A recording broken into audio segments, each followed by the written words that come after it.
So you see, because Britain had the world's largest number of colonies, it was therefore very easy for them to impose the pound because they also had the political power to back it up. But America did not have that kind of political power over the nations of the world. So what did America do? For replacing the pound or any reserve currency of the world for that matter, there is a very simple and straightforward process. You have to accumulate gold and silver. It is a very simple process, right? So in the Second World War, what America did was, for all the war supplies it gave to European countries, in exchange for that, they started collecting gold from them as payment. And once all of that gold was accumulated, then under the Bretton Woods Agreement, the pound was replaced and the dollar became the world's new reserve currency.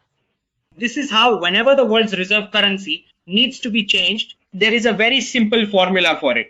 You have to accumulate gold and silver, the precious metals, in their actual physical format and not as paper. Okay. And today our viewers should understand that there are many ETFs and then there are sovereign gold bonds. All of these are called paper investments. So the amount of paper in the market does not equal the actual physical gold and silver available. All right. So if you want to flip the reserve currency, the process is very simple. Your central banks must accumulate gold and silver in its physical form. So America was able to do exactly that after the Second World War in exchange for war supplies. They did not take currency, they collected gold from the European countries. And slowly the pound was replaced and the dollar became the new reserve currency of the world with the Bretton Woods Agreement.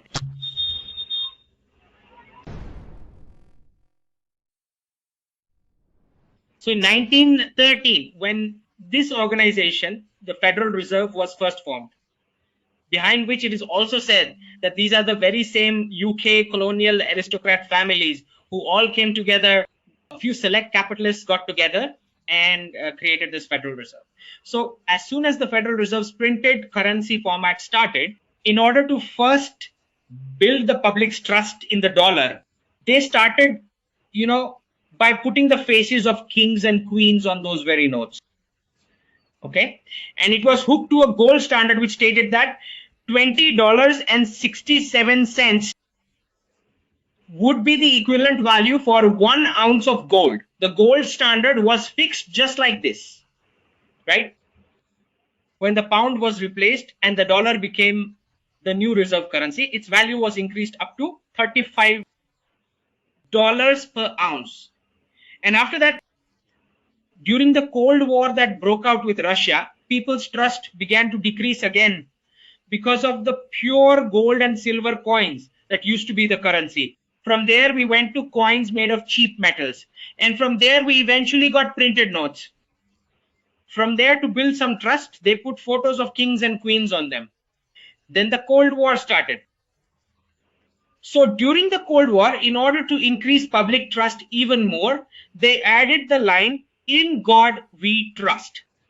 So in this way, they killed two birds with one stone because of the communist ideology of Russia, which was the USSR back then. They do not believe in religions at all. All right. And also to increase the public's trust in the currency. So the terminology "in God we trust" was added. But you have to keep in mind that even until 1971, all of the currencies were hooked to the gold standard. That was a pegged currency, you see. But in 1971, the great reversal began. On 15th August 1971, now this has a very interesting history. 15th August 1971 was selectively chosen Indian Independence Day. So why was it selectively chosen? If you look at all of the declassified information available, you will find out that Nixon and Henry Kissinger, they used to hate the Indian Prime Minister and the Indian population. You will know from all of those conversations that have been leaked. All right. So just a few weeks before 15th August 1971, Indira Gandhi, who was our Prime Minister at that time, had just been ranked as the world's most popular leader by a Gallup poll, which was something they couldn't tolerate at all. So 15th August was chosen out of hate.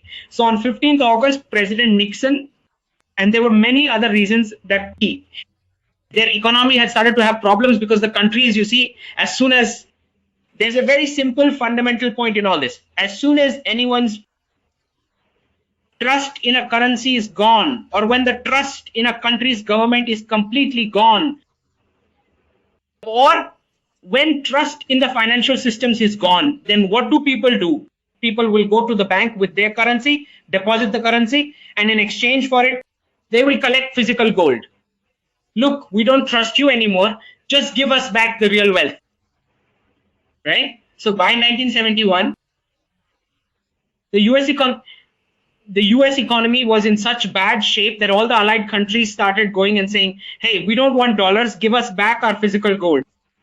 So on 15th August 1971, Nixon declared that there is no gold convertibility and then there is no gold standard. You will not get gold.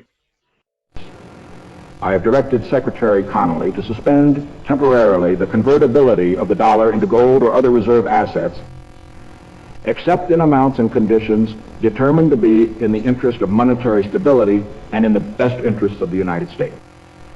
Right. So this is exactly where fiat currency was born. It was totally printed out of thin air and out of nothing. There was no base. And because all the other currencies were already hooked to the US dollar with the Bretton Woods Agreement after the Second World War, so automatically all other currencies also became fiat, meaning out of the gold standard. All the currencies of the entire world became fiat, what is called fiat money, which is totally printed out of thin air without a gold standard from 1971. From this point, a very strong process of dollarization began. Then in 1973, Henry Kissinger went to Saudi Arabia, and he was responsible for the birth of the petrodollar. So what is a petrodollar? A simple oil for security program was offered to Saudi Arabia, saying that we will look after the security of the entire Gulf region in exchange for it. You see, all the crude oil there is, the OPEC countries will sell that only in dollars. So this became an oil for security program deal, that we will handle your opposing factions. You know, the Shia-Sunni divide, we will be the ones to protect you from all of that.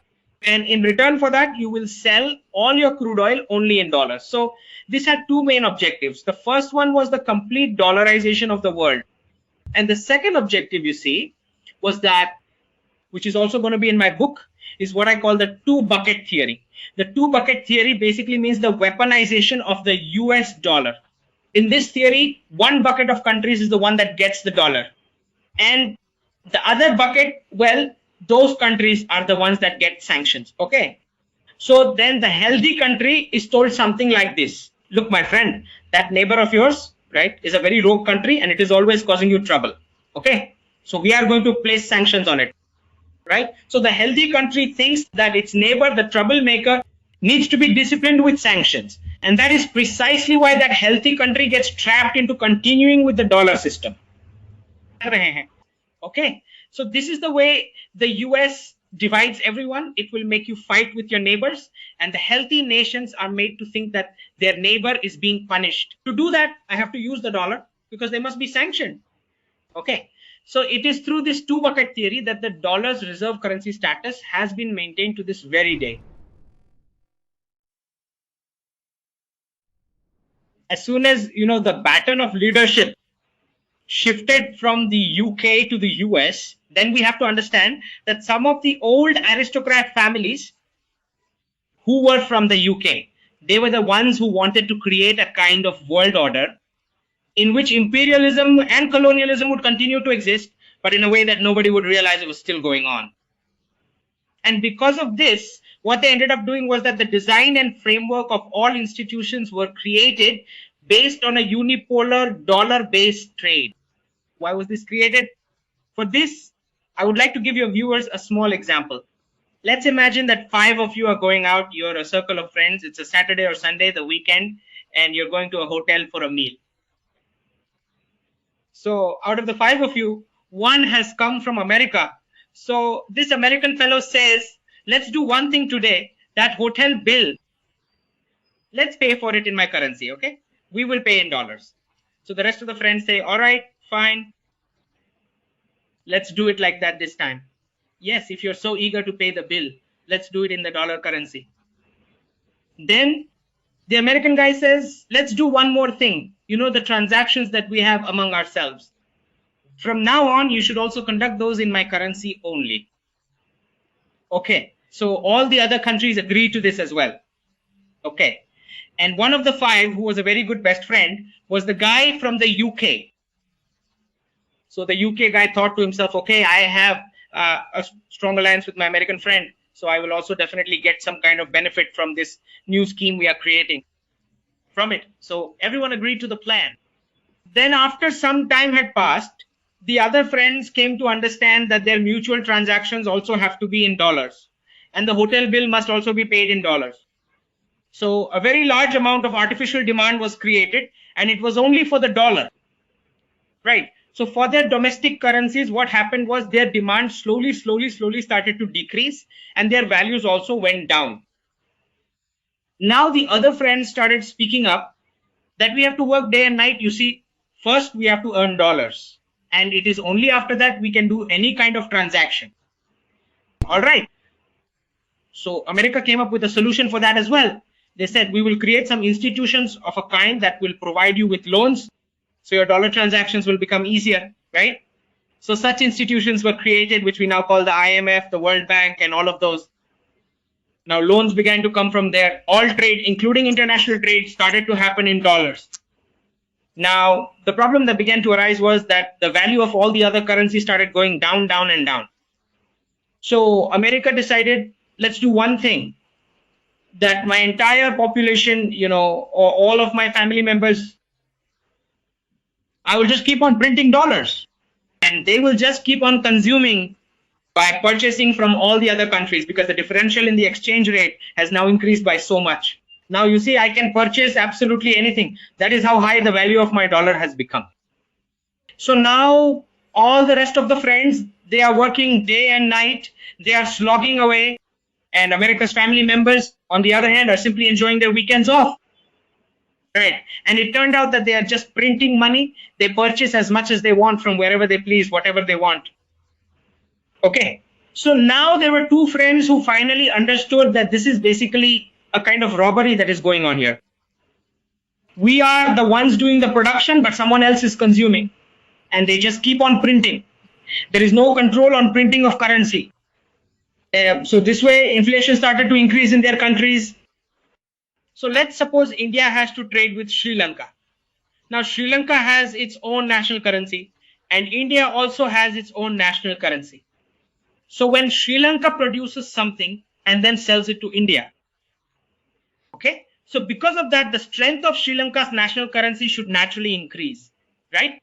In exactly the same way, when India produces and sells something, the demand and the strength of the Indian rupee should increase, because the other party must have rupees in order to purchase Indian-made production, right? But this is not happening. For the last 50 years, all the hard labor that all the other countries are doing is only enriching the dollar. The demand for every other country's national currency is being cut down just to create an artificial demand for the dollar. So any country that is not able to trade using its own national currency, I would go so far as to call it, is still nothing more than a financial colony of the United States, which is the exact reason why all of our central banks constantly keep looking towards the Federal Reserve. What policy is coming? What policy is coming, just to find out. So when the Federal Reserve's meeting is over, it is only after that the rest of the central banks make their own policies, because everyone's connection has now become directly with the dollar and got connected to the strength of the dollar. All of them. Everyone's savings also got parked in dollars. Now, there is a very big misconception that is often spread, and it is very important for us to clear that up for the viewers here. People tend to say that the trust factor that exists in the dollar, you will not find in the yuan. The trust factor that is present in the dollar will not be there in the rupee. Now, I want to make it clear to them that the trust factor was never actually based on the US economy at all. The trust factor was never really in the US military. The trust factor was never really in the dollar itself. The trust factor, you see, was only based on this single fact, that the US can endlessly print its dollars. This is because of the reserve currency status. What this means is if I park my savings in dollar reserves today, then I have this inherent trust that if nothing else comes through, America will simply print money and ensure my payment is returned to me. Okay, so the trust was not in the US economy, its military, or the US government, or even in the dollar. The trust was based on the fact that because the dollar has reserve currency status, it will be able to print money endlessly and my investment will remain safe. I will at least get my principal amount back for sure. All right, so if anybody says that there was trust in the US's brain power, trust in the military, or trust in the government, then this notion is completely and utterly wrong. And because it is a currency that is being printed out of thin air without any real base, so there was practically no interest rate in that economy.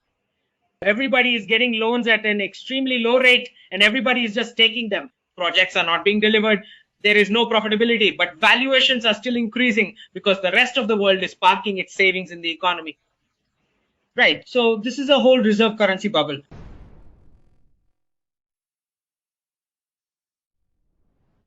Like in 1973, the petrodollar was made. In 1971, the fiat dollar. Now, all the countries in the Gulf region in the Middle East, which accumulate these petrodollars after they sell their crude oil, they have to recycle and plow back as investment in the US economy. Okay, so this entire reserve currency bubble that was created inside the US economy, it is because of that the IT sector was born. The birth of the information technology sector in the world, it is precisely because of the plowing back of petrodollars into the US economy. In order to run the fiat dollar reserve currency, all of the socialist freebies that were brought into the American economy, and as part of that, a certain wave of individualism was initiated. This was not just in rural America, but also in rural India, where the generations of the 1950s, 60s, and 70s were specifically told that you should start demanding rights from your parents, brothers, and sisters. Demand your share from the family because you need your privacy. You need more rights. Okay. So this entire artificial wave was created in which the generations of all these countries demanded their share from their parents, and that whole enterprising economy that existed in Asia, which was the very reason we used to be so rich, that entire joint family corpus, it was shattered. And because of that, the entire agricultural economy completely collapsed. Enterprise and MSMEs completely collapsed because everyone demanded their share from the joint family. So that joint family enterprise broke down. Now, all of these people came to the urban cities taking their share, and the entire family corpus was invested into companies via the stock market, and they themselves became employees. And they made this exact same process happen in the West as well. Why did they do it? For the very same reason, to keep the dollar going as the reserve currency. Okay, so in the West, what they did was all the benefits they distributed food stamps. Okay, so they ran a whole cycle where once a child turns 16, he is thrown out of the house. And why? It is because the government is going to be the one to take care of the aged parents. So now the parents have no need for that child anymore. Okay, and the child, he gets the endlessly printed fiat currency. So he gets loans at a low interest rate. He also started his life by taking a loan after leaving home. Okay, so between families, by creating a complete rift right through them, for this entire fiat currency model to survive, the farming sector, the manufacturing sector, precious metals like gold and silver, food processing, logistics, all of these sectors were deliberately brought down in every single country. Their valuations were driven down. And a whole new service sector was created for those very people who had now come to urban cities, separated from their families and homes. Now there is no seed fund left for any enterprise, so they have no choice but to get a job. So the creation of an entire service sector is what happened under this fiat reserve currency system. And the IT sector, just as I told you before, was created right within it. The very first serious attempt at de-dollarization was actually started by their own allies, which is to say, one which wants to completely revitalize the foundational base of Sanatan economics.